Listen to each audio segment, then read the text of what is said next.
नमस्कार, welcome back to your on YouTube channel the magnificent brain. आपके अपने ही YouTube channel the magnificent brain पर आप सभी का स्वागत है, खैर मकदम है, इस्तकबाल है, वेलकम है। हम अपने इस वीडियो में बात करने वाले हैं बिहार विद्यालय परीक्षा समिति के द्वारा लिए जाने वाले डीएलएड एंट्रेंस एग्जाम के संबंध में। जैसा कि आपको मालूम है कि सत्र 2025-27 के लिए एंट्रेंस एग्जाम का नोटिफिकेशन आ गया है। 11 जनवरी से आपका फॉर्म भरना शुरू हो जाएगा, तो उस संबंध में हम बात करेंगे। इस वीडियो में हम बात करेंगे वैसे विद्यार्थी जो 12th पास कर लिए हैं या इस साल 12th में एग्जाम देने वाले हैं, उन लोगों के लिए एक महत्वपूर्ण सूचना है। और वैसे विद्यार्थी जो शिक्षा जगत में अपने कैरियर बनाना चाहते हैं, एक शिक्षक के तौर पर, एक अध्यापक के तौर पर अपना कैरियर बनाना चाहते हैं, उनके लिए ये वीडियो बहुत ही खास होने वाला है। इस वीडियो में हम डीएलएड से संबंधित विभिन्न बातों पर चर्चा करेंगे और डीएलएड का जो सिलेबस है उस पर भी चर्चा करेंगे। डिटेल सिलेबस देखने के लिए इसके लिए मैंने अलग से एक वीडियो बनाया हुआ है जिस पूरा डिटेल सिलेबस उसमें बताया गया है, तो उस वीडियो को भी आप जाकर देख सकते हैं। शुरू करते हैं अपने इस वीडियो को और देखते हैं क्या कुछ है इस नोटिफिकेशन में। जैसा कि आप देख रहे हैं, बिहार विद्यालय परीक्षा समिति विज्ञप्ति संख्या PR 8/2025 प्रारंभिक शिक्षा में डिप्लोमा यानी डीएलएड पाठ्यक्रम के सत्र 2025-27 में नामांकन हेतु डीएलएड संयुक्त प्रवेश परीक्षा 2025 के आयोजन के संबंध में आवश्यक सूचना। इससे पहले कि आगे बढ़े, हम आपको एक आवश्यक सूचना दे देना चाहते हैं। शिक्षा और शिक्षा जगत से जुड़े हुए सूचनाओं और जानकारियों को देखने के लिए आप हमारे फेसबुक पेज को ज्वाइन कर सकते हैं, टेलीग्राम चैनल को ज्वाइन कर सकते हैं और टेलीग्राम ग्रुप को भी ज्वाइन कर सकते हैं।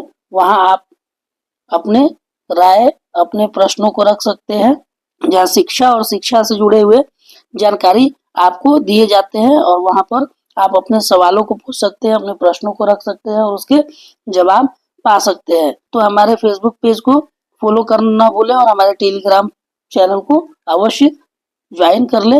अब हम बढ़ते हैं आगे और देखते हैं क्या है इस नोटिफिकेशन में।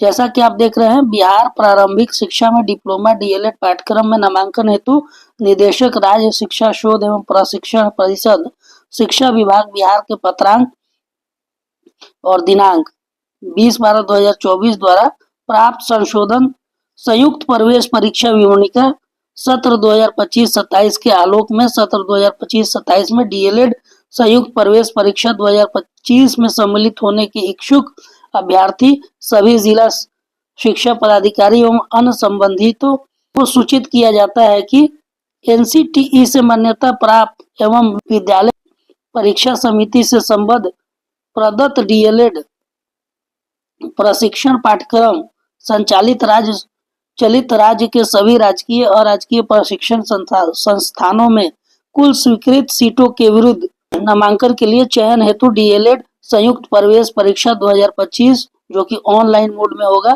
का आयोजन किया जाना प्रस्तावित है।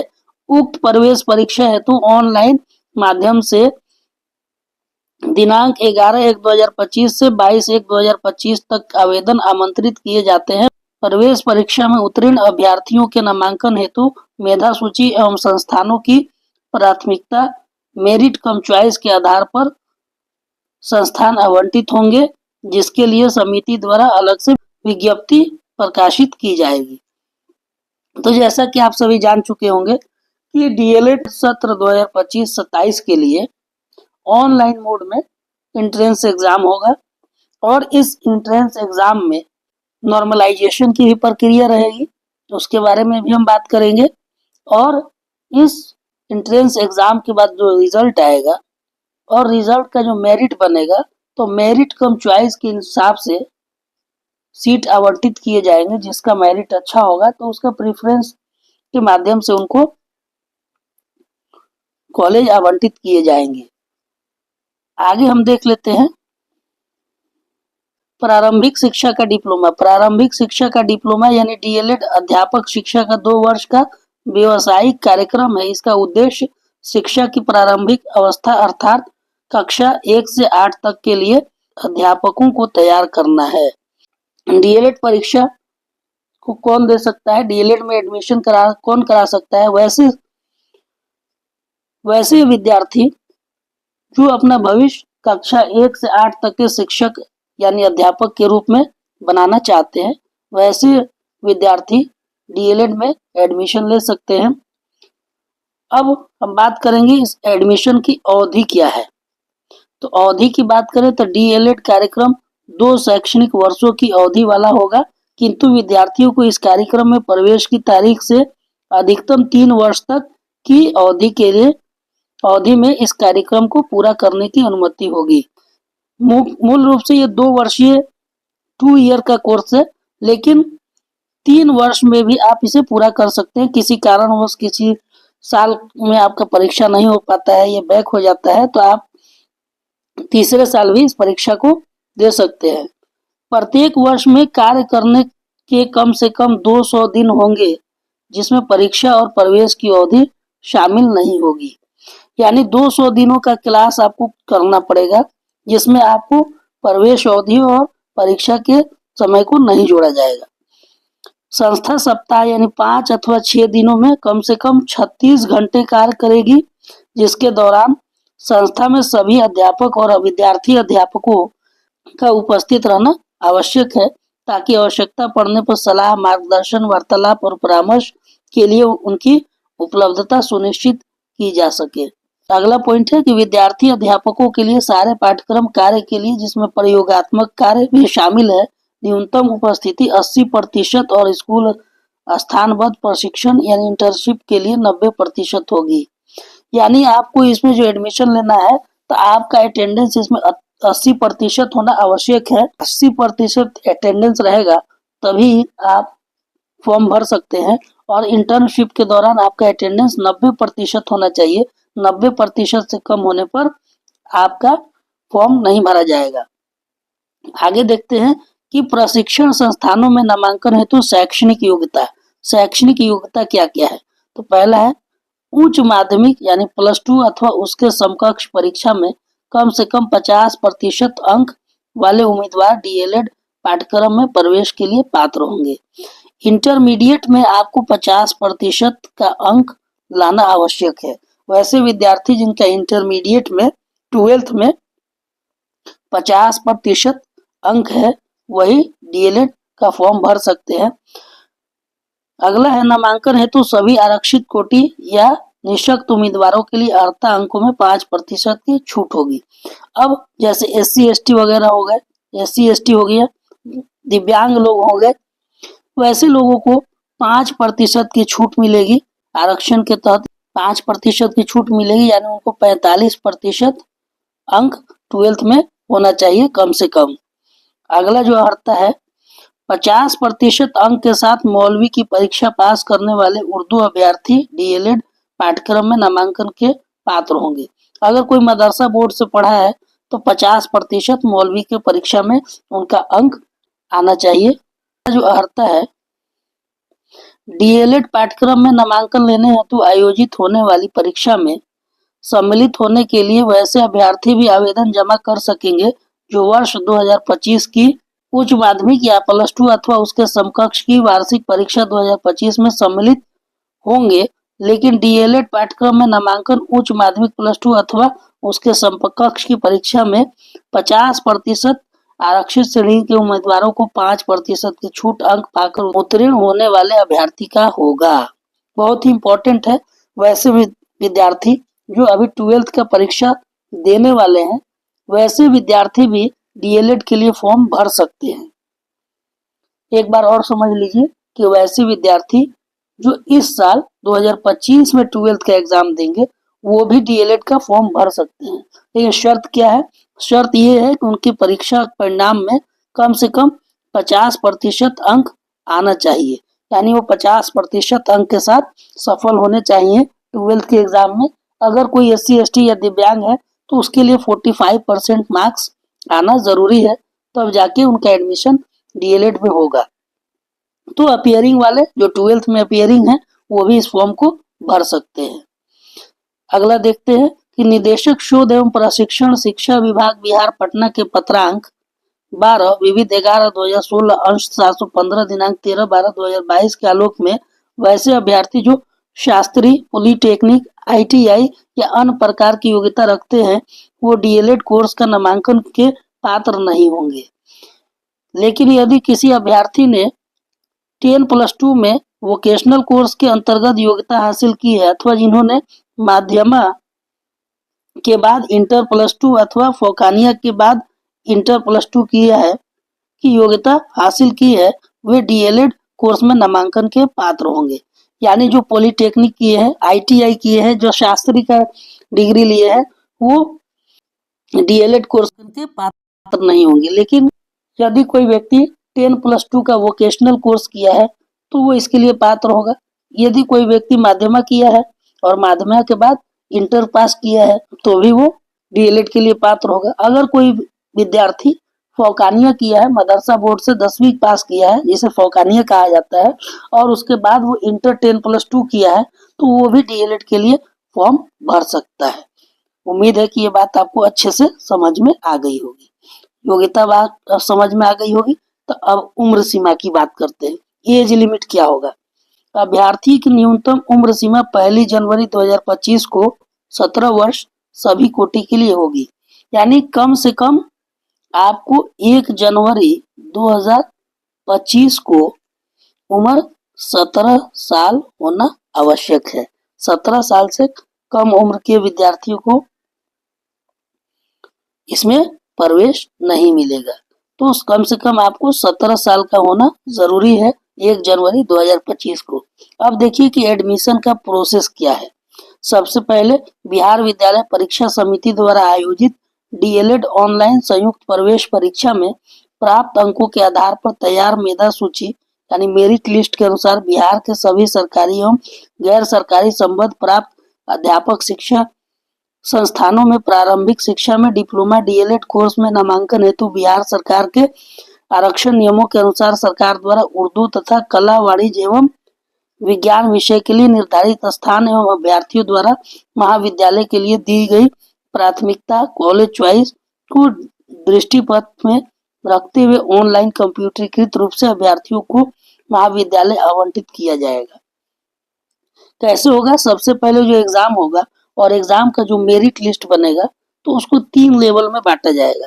जैसे उर्दू का अलग मेरिट बनेगा, कला और वाणिज्य, आर्ट्स और कॉमर्स का अलग एक मेरिट बनेगा और विज्ञान विषय का एक अलग मेरिट बनेगा। तो 3 मेरिट बनेंगे, तीनों का अलग अलग मेरिट बनेगा और ये मेरिट उस आधार पर बनेगा जिस आधार पर आपने कॉलेज का चॉइस दिया है। आपका जो चॉइस है उस चॉइस के अकॉर्डिंग मेरिट निर्धारित किया जाएगा। आरक्षण की बात करते हैं तो आरक्षण ऊर्ध्वाधर आरक्षण यानी वर्टिकल रिजर्वेशन लागू रहेगा। DLED द्वितीय वर्ष पाठ्यक्रम में प्रवेश में अनुसूचित जाति यानी SC और अनुसूचित जनजाति यानी ST, पिछड़ा वर्ग BC, अत्यंत पिछड़ा वर्ग EBC, पिछड़े वर्ग की महिलाएं WBC एवं आर्थिक रूप से पिछड़ा सामान्य कोटि के अभ्यर्थी EWS के पक्ष में क्रमशः 16%, 1%, 12%, 18%, 3% एवं 10% की सीमा तक आरक्षण बिहार सरकार की अधिसूचना शासनादेश के अनुसार दे होगा। यानी हर कोटि के लिए अलग अलग आरक्षण की व्यवस्था इसमें की गई है। जैसे कि अगर कोई SC है तो SC के लिए है 16%, ST के लिए है 1%, पिछड़े वर्ग BC के लिए 12%, EBC के लिए 18%, पिछड़े वर्ग की महिलाओं WBC के लिए 3% और EWS के लिए है 10% का आरक्षण की व्यवस्था की गई है। इसी आरक्षण की व्यवस्था के आधार पर ही आपका मेरिट लिस्ट भी बनाया जाएगा।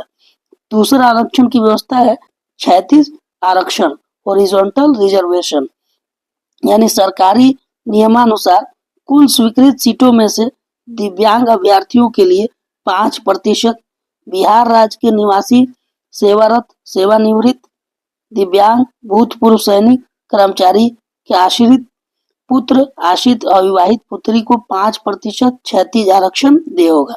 दिव्यांग के लिए 5% और नीचे दिए गए कैटेगरियों के लिए 5% का क्षैतिज आरक्षण रहेगा।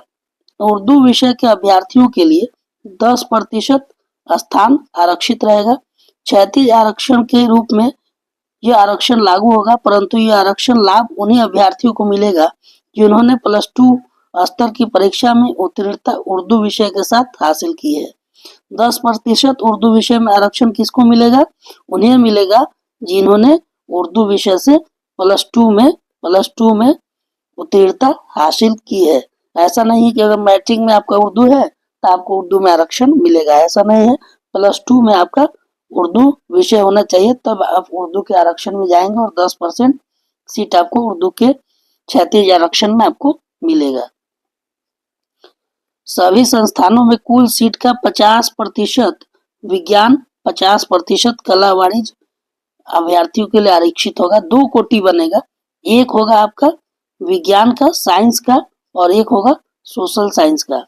50% जो सीट भरी जाएगी साइंस विद्यार्थियों से और 50% जो सीट भरी जाएगी सोशल साइंस के विद्यार्थियों से। अब इसमें से ही 10% उर्दू के लिए, इधर से 10% उर्दू के लिए निकाला जाएगा। बाकी फिर दिव्यांग के लिए और भूतपूर्व सैनिक वगैरह के लिए इस तरह से आरक्षण का बंटवारा किया जाएगा। 7वां है प्रवेश परीक्षा, एंट्रेंस टेस्ट। अब इसी अच्छे से समझ लीजिएगा, अगर आप डीएलएड के लिए फॉर्म भरने जा रहे हैं तो एंट्रेंस किस तरह से होगा, उसका सिलेबस क्या होगा, इस पर मैंने पूरा विस्तार से एक वीडियो बनाया है। डिस्क्रिप्शन में इसका लिंक रहेगा, वहां से जाकर आप हमारे इस वीडियो को देख सकते हैं। चलिए, प्रवेश परीक्षा ऑनलाइन माध्यम यानी कंप्यूटर बेस्ड टेस्ट यानी सीबीटी मोड में आयोजित होगी। इस परीक्षा में 120 प्रश्न होंगे जो वस्तुनिष्ठ एवं बहुवैकल्पिक होंगे। 120 प्रश्न होंगे जो multiple choice question MCQ type के रहेंगे। प्रवेश परीक्षा की अवधि, प्रवेश परीक्षा 150 मिनट यानी 2.5 घंटा का होगा। अब इसके पैटर्न को देखते हैं कि प्रवेश परीक्षा का पैटर्न कैसा होगा। पैटर्न ऑफ एंट्रेंस टेस्ट, सामान्य हिंदी यानी जनरल हिंदी या उर्दू। अगर आप जो हिंदी विषय के विद्यार्थी हैं वो हिंदी लेंगे, उर्दू विषय के विद्यार्थी जो हैं उर्दू लेंगे, और इसमें 25 प्रश्न पूछे जाएंगे हिंदी और उर्दू दोनों में से। जो हिंदी लेगा हिंदी का 25 प्रश्न और जो उर्दू लेगा वो उर्दू का 25 प्रश्न। 25 प्रश्न के लिए 25 अंक निर्धारित किए गए हैं। उसके बाद गणित विषय से 25 प्रश्न 25 अंक का, विज्ञान विषय से 20 प्रश्न 20 अंक का, सामाजिक विज्ञान से 20 प्रश्न 20 अंक का रहेगा। उसके बाद आइएगा तो सामान्य अंग्रेजी जनरल इंग्लिश में से 20 प्रश्न 20 अंक का होगा। तार्किक एवं विश्लेषणात्मक क्षमता यानी कि आपको लॉजिकल एंड एनालिटिकल रीजनिंग से 10 प्रश्न रहेंगे 10 अंक के। इस प्रकार कुल 120 प्रश्न 120 अंक के पूछे जाएंगे। प्रत्येक सही उत्तर के लिए 1 अंक दिए जाएंगे। मिनिमम क्वालिफिकेशन क्या होगा, आपको पास करने के लिए कम से कम कितना प्रतिशत मार्क्स लाना है। डीएलएड संयुक्त प्रवेश परीक्षा में उत्तीर्णता हेतु न्यूनतम अर्हक अंक क्वालिफाइंग मार्क अनारक्षित श्रेणी के उम्मीदवार के लिए 35%, आरक्षित श्रेणी के उम्मीदवार के लिए 30% होगा। यानी जो जनरल कैटेगरी में है उनको 35% मार्क्स लाने हैं और जो रिजर्वेशन कैटेगरी में आएंगे उनको कम से कम 30% मार्क्स लाने होंगे, तब ये आपका न्यूनतम मिनिमम क्वालिफाइंग मार्क्स होगा। तो इतना क्वालिफाइंग मार्क्स आपको लाना ही होगा। अब बात करते हैं परीक्षा शुल्क की, एग्जामिनेशन फी की।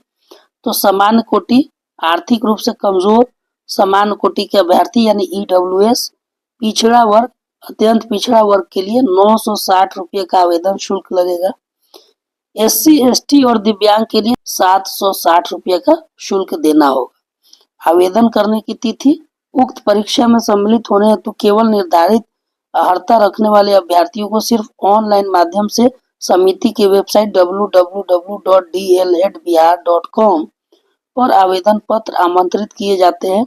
आवेदन पत्र एवं परीक्षा शुल्क 11/1/2025 से 22/1/2025 तक स्वीकार किए जाएंगे। यानी आवेदन आप 11 जनवरी 2025 से 22 जनवरी 2025 के बीच ही भर सकते हैं। इसमें नॉर्मलाइजेशन का रूल लागू होगा। ऑनलाइन विधि से आयोजित की जाने वाली वैसी प्रतियोगिता परीक्षाएं जिनमें अभ्यर्थियों की संख्या अपेक्षाकृत अधिक होती है, एक से अधिक पालियों यानी सीटिंग्स और डेट्स में आयोजित की जाती है, उनमें सामान्यतः अलग अलग पालियों में प्रश्न पत्रों के अलग अलग कठिनाई स्तर होने के कारण इन परीक्षाओं का परीक्षाफल तैयार करने के पूर्व नॉर्मलाइजेशन की विधि अपनाई जाती है, ताकि किसी विशेष पाली के अभ्यर्थियों का कोई खास लाभ या हानि न हो। इसलिए इस परीक्षा में भी नॉर्मलाइजेशन विधि अपनाकर परीक्षा फल प्रकाशित किया जाएगा। तो इसमें नॉर्मलाइजेशन की भी प्रक्रिया लागू होगी, और चूंकि इसमें बहुत सारे विद्यार्थी भाग लेते हैं तो एक डेट पे एक साथ परीक्षा नहीं होता है, तो अलग अलग डेट पे होता है, अलग अलग पालियों में होता है, इसलिए अलग अलग प्रश्न पत्र भी होते हैं। तो हो सकता है किसी पाली में कठिन प्रश्न है, किसी पाली में हल्का प्रश्न है, तो उसके लिए नॉर्मलाइजेशन की प्रक्रिया लाई जाती है।